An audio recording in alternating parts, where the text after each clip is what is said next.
Hoje a gente vai falar da Apollo 11, o dia em que a humanidade resolveu, bora estacionar na Lua rapidinho. Só tem um detalhe, não era garantido que dava para voltar. Em 1969, os caras foram com um computador que hoje perderia uma briga pro micro-ondas, e mesmo assim pousaram.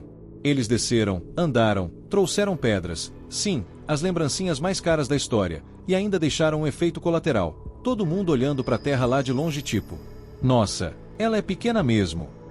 Mas antes da gente falar do primeiro passo e da frase bonitinha, dá para apreciar o nível de tranquilidade do plano.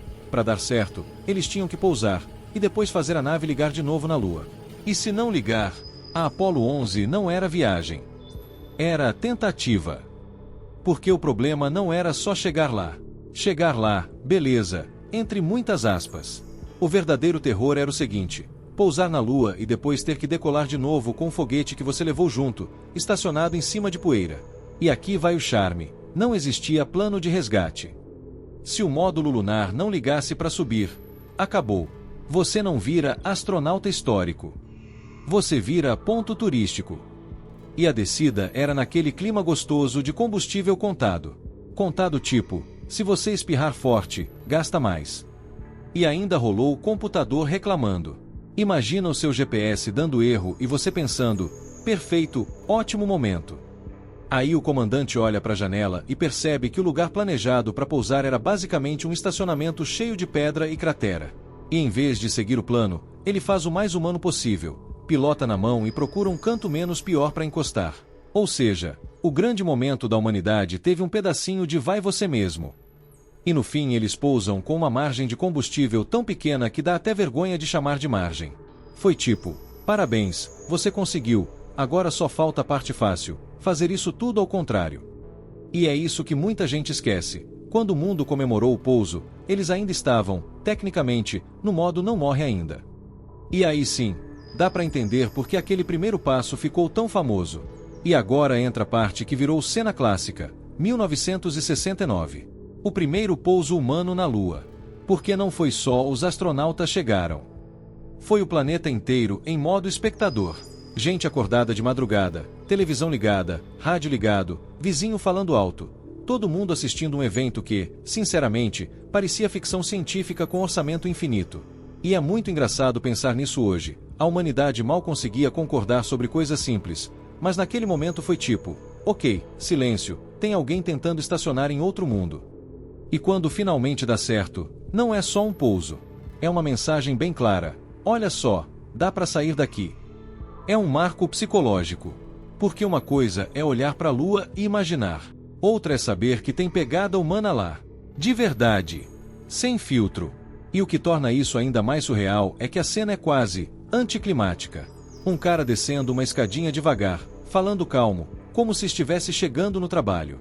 Enquanto o mundo inteiro tá em choque, a Lua tá lá, completamente indiferente. Nenhuma fanfarra. Nenhum aplauso. Só poeira, silêncio e a humanidade tentando não desmaiar na sala. E aí tem a ironia linda. A gente chama de um momento que uniu o mundo. E sim, uniu mesmo, mas também tinha um temperinho bem humano por trás. Olha o que a gente consegue fazer quando quer provar um ponto. De qualquer forma, funcionou. Foi histórico. E virou aquele tipo de memória coletiva que parece que todo mundo viveu, mesmo quem nem era nascido. Só que tem um detalhe que deixa tudo mais engraçado ainda. Essa façanha gigantesca não foi feita com tecnologia de outro planeta. Foi feita com tecnologia bem limitada. E é aí que a história fica ainda melhor. E agora a parte que sempre quebra o cérebro, o computador de bordo. Porque quando a gente imagina ir para a Lua, a cabeça já pensa em tecnologia futurista, painel brilhando, botão com luz neon, aquelas coisas. Na prática, era um computador fraquinho, com pouquíssima memória e pouquíssimo poder de processamento. Hoje ele não serviria nem para você abrir um aplicativo de banco sem travar. E mesmo assim, ele fazia o trabalho mais ingrato possível. Ajudar a nave a se orientar, calcular, organizar tarefas, avisar quando dava problema. Tudo isso no meio do nada, com atraso de comunicação, sem chance de reiniciar e tentar de novo. E aqui vem a beleza. A missão não dependia de ter o computador mais forte do mundo. Dependia de ter um computador que fazia exatamente o necessário, e de humanos que sabiam o que estavam fazendo. Tanto que, na hora mais tensa, o computador começou a dar alarmes. Aquele tipo de alarme que você não quer ouvir quando você está, descendo para a Lua. E a resposta não foi acabou, fecha tudo. Foi ok, a gente entende o que é isso, dá para continuar. É uma situação muito humana, tecnologia limitada, ambiente impossível, e a equipe inteira fazendo conta mental de nervoso, só que com cara de normal. No fim, isso vira uma das lições mais legais da Apollo 11, não foi só sobre ter tecnologia. Foi sobre ter tecnologia suficiente e competência para não entrar em pânico quando ela reclama. E aí você olha para hoje e pensa, a gente tem computador sobrando em todo lugar, e usa metade desse poder para escolher qual emoji combina mais com bom dia. Mas beleza. Eles pousaram, andaram, e aí fizeram outra coisa que parece simples, mas mudou a ciência por décadas. Trouxeram pedaços da Lua para a Terra. E aí começa a parte das pedras mais famosas do universo. Eles não foram lá só para fazer uma caminhada histórica e tirar foto. Eles foram lá para pegar pedra. Sim, a lembrancinha mais cara da história da humanidade foi um punhado de rochas e poeira. E o mais irônico é que faz todo sentido. Porque a Lua é tipo um arquivo velho do sistema solar. Na Terra, quase tudo apaga com o tempo. Vento, chuva, erosão, placa tectônica, gente construindo em cima. Aquela bagunça organizada que a gente chama de planeta habitável. A Lua não. A Lua é o contrário. Ela não tem clima, não tem chuva, não tem renovação. O que acontece lá fica lá. Então, quando eles trouxeram amostras, aquilo virou material de estudo por décadas. Composição, idade, comparação com rochas terrestres, pistas sobre como a Lua se formou e sobre a história antiga do nosso bairro cósmico. E é muito bom que isso exista, porque se dependesse só do nosso bom senso coletivo, a gente ia olhar a rocha e falar, ok, mas dá para transformar isso em chaveiro. E aí a graça é essa. Parece simples, parece bobo, mas essas pedras viraram ciência séria. Não é souvenir. É evidência. E ainda tem o detalhe. É um daqueles raros casos em que alguém volta de uma viagem e quando pergunta trouxe o quê? A resposta realmente muda a história. Só que tem uma coisa ainda maior do que as pedras. Porque além de trazer material para estudo, a Apollo 11 trouxe uma mudança de perspectiva. E quando a humanidade muda a perspectiva, dá aquela balançada no ego. Até aqui parece aventura tecnológica. Pousa, anda, pega pedra, volta. Só que a Apollo 11 deixou um efeito colateral que não dá para colocar numa vitrine. Porque quando você olha a Terra de longe, ela para de parecer o centro de tudo. De perto, a gente vive como se o planeta fosse infinito.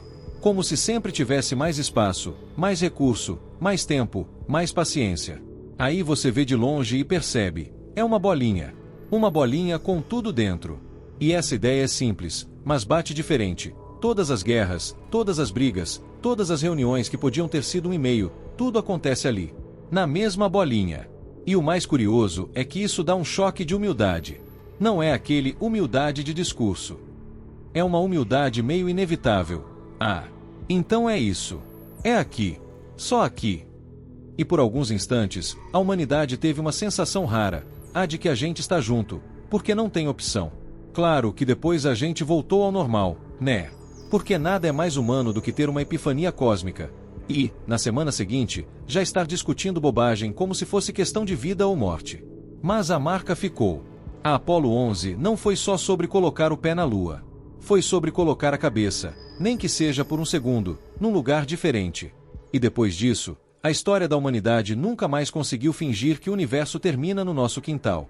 No fim, a Apollo 11 é uma mistura perfeita de genial com como é que isso deu certo. Tinha risco real de não voltar, tinha um pouso que o mundo inteiro assistiu, tinha computador limitado fazendo milagre, tinha pedra lunar virando décadas de ciência, e ainda teve o bônus inesperado, a humanidade ganhando um espelho, só que no espaço. E eu acho que é isso que deixa tudo tão marcante, não é só fomos à Lua. É fomos à Lua com o que tinha, e voltamos com o que mudou. Porque a pegada na Lua é legal. Mas a ideia na cabeça, essa ficou aqui embaixo com a gente. Se você curtiu essa viagem, que é histórica, absurda e um pouco corajosa demais, deixa o like e se inscreve aí, para eu poder financiar a próxima missão, ir até a geladeira e voltar com dignidade. E comenta aqui embaixo, qual parte da Apollo 11 te impressiona mais? O risco de não ter volta, o pouso histórico, o computador fraquinho dando conta, as rochas lunares, ou a Terra lá longe parecendo um pontinho. A gente se vê no próximo vídeo.